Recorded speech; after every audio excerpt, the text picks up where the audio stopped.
How are you today? Woo! Here we are. It's another hot sunny day here in Las Vegas. So that's nice. Woo! Well, I did have a few things I wanted to talk about, but hey, Oksana! Oksana, how are you doing, girl? Haven't seen you in ages. Wow. Nice to see you. Mike, too. Goodness, that's awesome. Hey, Liam. Look at all these people joining. That's very cool. Very cool. Woo, okay. Hey, Jay. Wow, lots of people up on a Monday at 10 a.m. Pacific or later. How are you, buddy? How are you, Oksana? What have you been up to? You're back on the East Coast, right?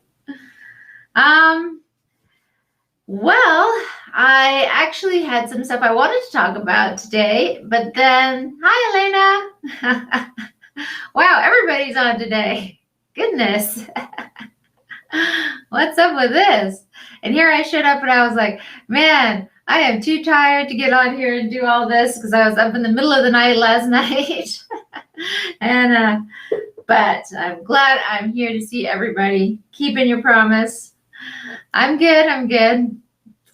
One of the things I was learning about is the Chinese kind of body system, basically. And so it's very interesting if you start checking out, like if you have different types of things, if you wake up in the middle of the night, what hour it is, and you look at the Chinese body system and see what organs are active or clearing at that time, right? You can get an understanding for what might be going on in your body.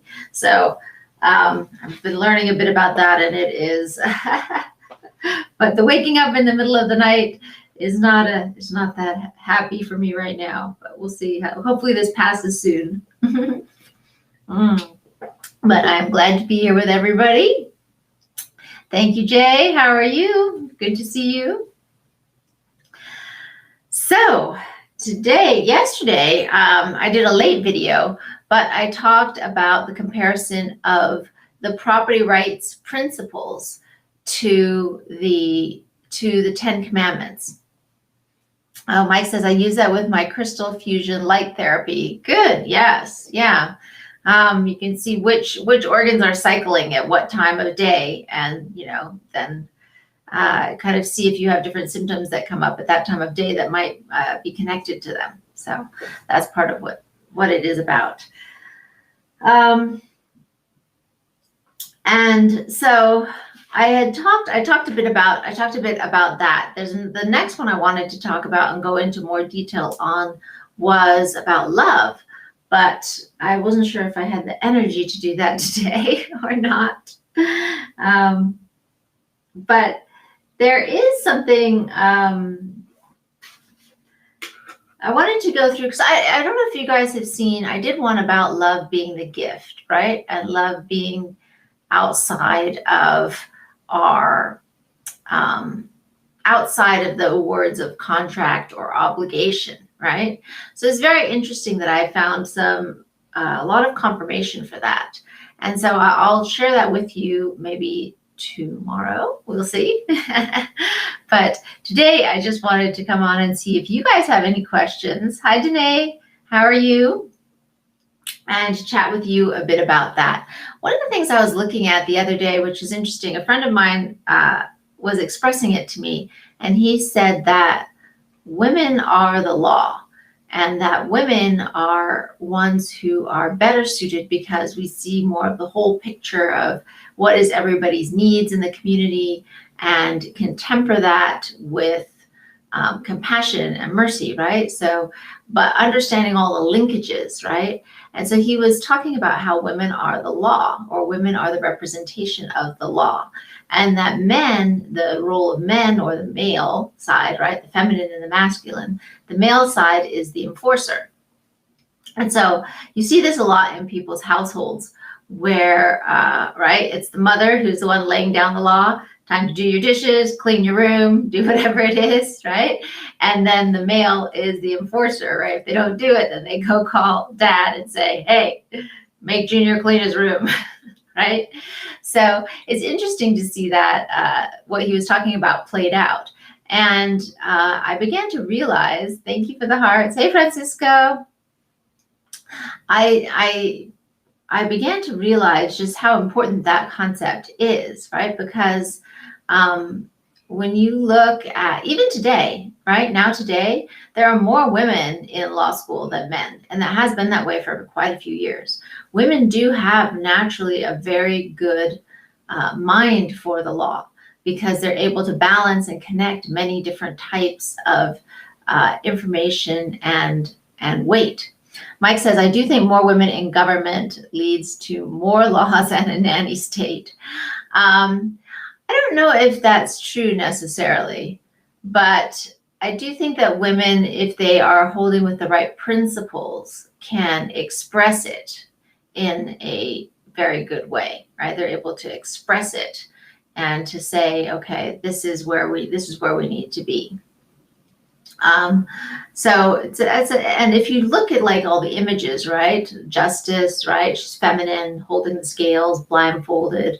And a lot of times we don't think about that. We think because for many years only men were allowed to be judges, right? But of course, there's always ways in which if people have the wrong ideas embedded in their mind, they're going to act in ways that are contrary to the results we want to have, right? But that's all based on wrong ideas, not on the actual nature of a person. So that's what's so important to figure out and to remove the wrong ideas from our minds rather than assume that this type of person or that type of person is more suited to one thing or another. But it was interesting to me what he was talking about with the law and how it was feminine and how it was actually more the woman's purview to understand the law and to express it and the man to enforce it. So I thought that was kind of nice, actually. But I have to look into that more to see more about what I think about that. And I'd love to know what you think about that. Okay? Because I think lots of mothers understand that concept already, right? But one of the things that we do have to think about is, how are we raising our children? I was reading this woman, Glennon. She has a great book out. It's called Untamed. And it's like about women. And, and one of the things she was talking about is how we are ruining our children because the memo that we have on parenting is that we have to protect them from everything and they should never struggle and they should always be first and they should always win and they should always get a participation trophy, right? And that you're a bad parent if your kid experiences any kind of difficulty or struggle or disappointment or heartache or anything like that, right? And I was thinking about what she's saying. I was like, wow, that is really true. Because she's saying we're actually going to raise terrible children because what makes you compassionate is, experiencing suffering. What makes you resilient and the ability to push through things is also struggle, right? If we don't have those things, then how are we going to have kids that are able to push through and exist in the world? And the other thing she said is that we're so busy protecting our kids from, disappointment or, losing their trophy or whatever, that we're not protecting them from the really big things in the world, which is, these mass pandemics and the nanny state and, what's happening to them with using cell phones all the time, right? Mass depression among our young people because of this constant use of cell phones. The environmental issues that are happening, right? There's just huge, major worldwide issues that are going on that are creating a world that will be terrible for our children to live in if we don't reverse them.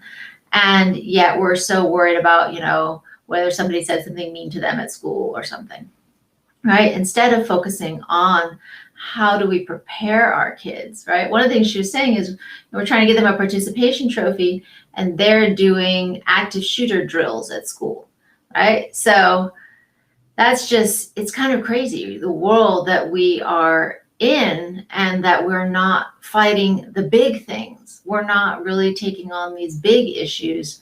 And, why is that? Do we feel like we have no control, that we have no ability to change things, or we just don't know what to do, what the right answer is? Like, what's going on with that? I mean, I'm thinking a lot about these things because I plan to have a kid, hopefully by next year. So there's a lot of, and I've thought about this issue of struggle for a really long time, whether or not we should be, how to give our kids, how to give my child healthy struggle, how to allow my child, because of course I don't necessarily want my child to grow up the way I did, right? But I realized that my dad actually gave me a great gift in the fact that he was, now to nowadays standards, you just think he was crazy, the stuff he let his kids do that was so dangerous. But we all survived, maybe we got a few bumps and, a few stitches here and there, but we all survived. We're healthy, and we're just not as afraid as other people. I'm not as afraid as so many people I meet because I did all that crazy stuff and I survived and I'm fine. And I'm like, you know what? I can do that hard stuff and I can be okay.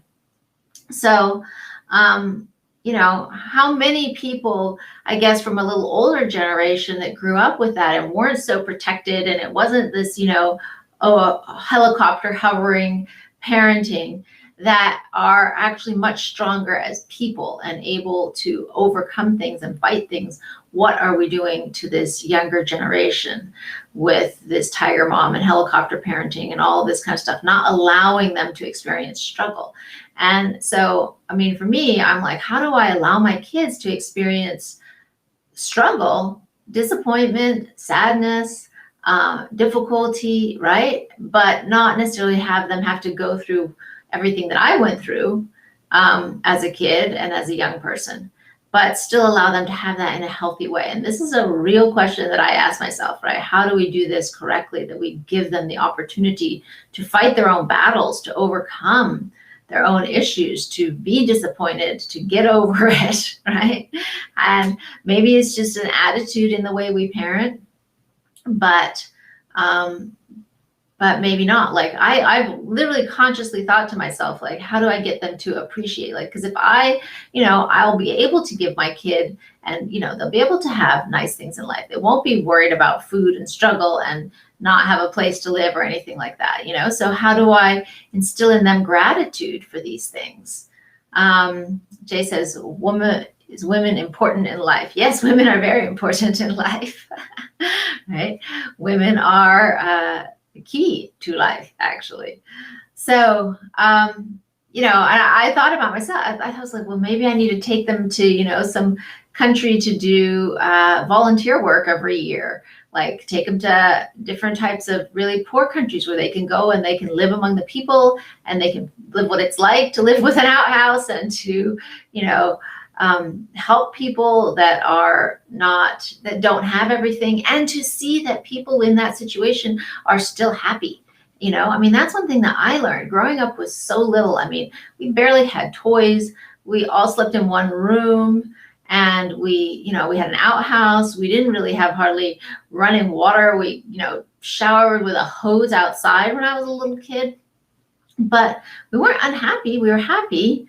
We played and we ran and we played tag and we went to the beach, and, and there's so many things that we found to enjoy and to be happy about despite that. And I think that it's so important for young people to learn that even without your cell phone and your TV and your, your Nike shoes or whatever it is, that's not the end of life, that there's just so much more that can be enjoyed, and that not everybody has that same perspective on life.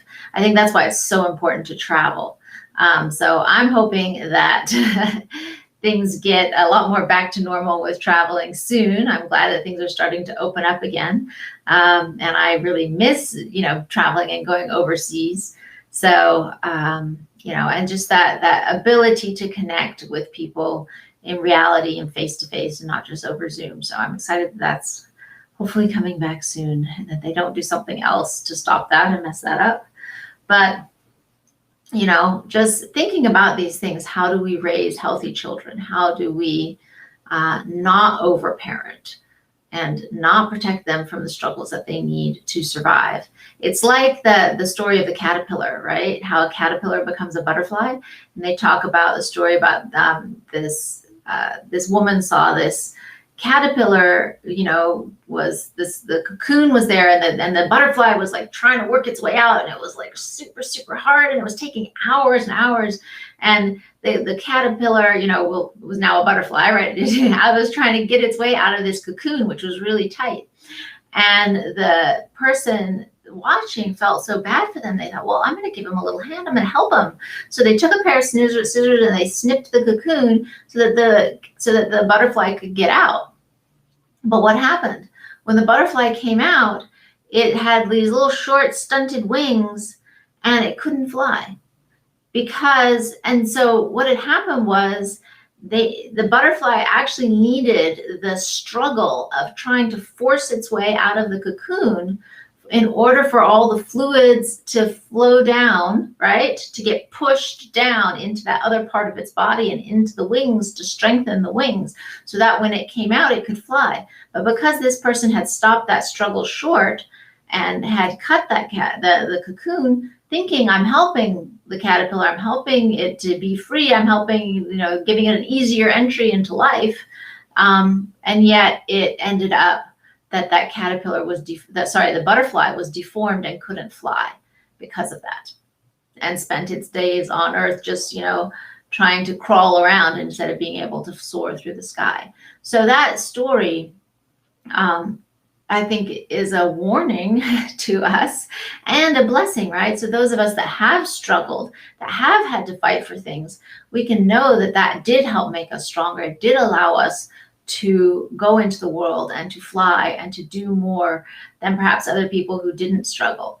And yet at the same time, how are we making sure that we don't take away that gift from our own children, that we don't take away the gift of allowing them to struggle and to fight for things and to experience the consequences of their decisions? I think that is so, so important. Allowing kids to experience consequences, allowing kids to make decisions. These are both such important, critical aspects of parenting and allowing kids to grow up. So anyway, I wasn't sure what I was going to talk about today, but thank you, Jay. This is a good topic. Yeah, so I had no idea what I was going to talk about today, but there you go. That's what we talked about today. So tomorrow, I'm going to hopefully have slept better last night and be ready to jump into a longer discussion on some of these very, very cool topics about love. Okay? So I hope you guys have a beautiful Monday. Get out there, and you know what? Might be a rough week. Who knows? Might be a ton of stuff to do that you got to get through, but the struggle is what helps make us strong. So let's be grateful for that. Okay. Hey, nice to see you, Harshita. Sorry you missed it, but I hope you have a beautiful, beautiful evening. Bye.